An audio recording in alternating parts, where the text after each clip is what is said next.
Grabe tong laban na to, parang finals, Gilas Pilipinas versus New Zealand. Hindi mo dapat palagpasin ang laban na to, double overtime. So FIBA World Cup Asian Qualifiers, unang laban ng Gilas Pilipinas kontra agad sa New Zealand. Will starting lineup natin surprisingly no Justin Brownlee with RJ Abarientos, Junmar Rosario, Ramos at Carl Tamayo. Opening quarter, kumana agad ng end 1 itong Tall Blacks, pero right away sinagot naman agad yan ang tres na to ni Carl Tamayo na nasundag pa ng layup ni Papa Dwight. Kaso bilis ng bawi ng New Zealand. Wardenberg sumagot ng 5 straight points. Halfway mark, dito pinasok na rin si JB pero dinodoble agad si Brownlee ng depensa ng Tall Blacks. Nagkasunod-sunod pa ang tres ng New Zealand, buti na lang off the bench Kevin Kiambao at Juan Gomez de Liano to the rescue sa kanilang combined 9 points. Natapos ang unang quarter, 6 lamang ng New Zealand, 17-23. Second quarter, grabe at napakainit na binuksan ni Kevin Kiambao ang pangalawang quarter sa kanyang 8 straight points with 2 3-point shots. Yun nga lang, kumana agad ang pamatay sunog itong si Terangi, pero JGDL sumagot ng alley-oop layup at under 4-minute mark. Carl Tamayo napabayaan na naman beyond the arc, baba sa isa 30-31, pero di nauubusan ng sagot ang mga Tall Blacks. Every basket ng Gilas may counter ang New Zealand. Pabor na pabor pa ang mga tawag ng referee, pero good thing naman at sa ganda ng nilaro ni Carl Tamayo with 11 points, KQ with 10 points at JGDL with 9 points. 5 lang ang lamang ng New Zealand, 44-39. Wala pang paramdam si Justin Brownlee, shooting 0-1 sa field. Start of the third quarter, biglang napa-take over si Sam Menengat. Agad na napatawag ng timeout si Coach Tim Cone dahil namaga agad dyan sa Sham, 52-41. Daming turnover ng Gilas at still bantay sarado pa rin si Justin Brownlee. Halfway mark na nang mabasag yan ni Juan Gomez de Liano sa kanyang tres, at dito napa-step up na rin si Dwight Ramos na kumana naman ng 4 straight points. Under 2 minutes, may napikon pa sa hustle ni Mike Phillips. Tinawagan ng unsportsmanlike foul itong si Milner, at dito sa layup ni Phillips, baba na lang sa dalawa yan, 60-58.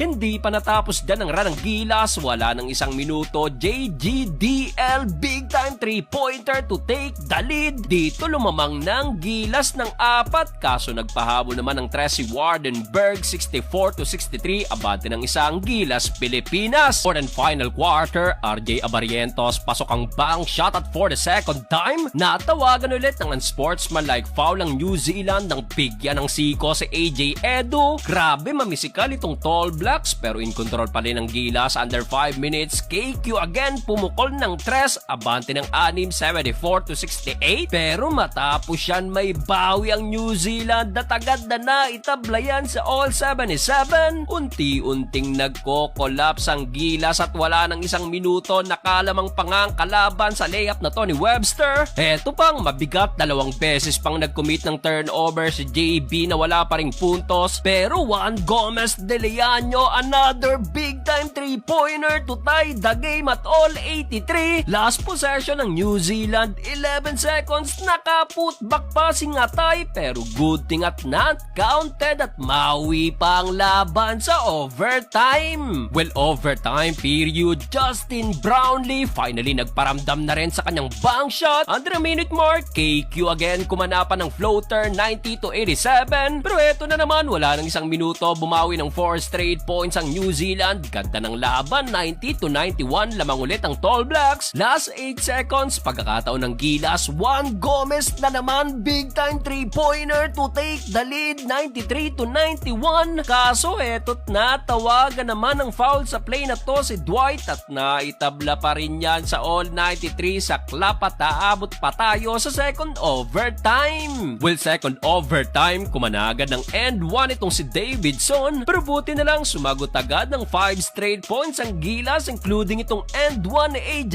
Edu. Under 2 minutes, nasundag pa yan ng big time 3-pointer ni Justin Brownlee. Yun nga lang at eto na naman ang bawi ng New Zealand. Grabe, ayaw patalo ng Tall Blacks, 104-102. Sa ulit, dahil sa pagod, hindi na rin nakabawi pa ang Gilas Pilipinas. Sayang!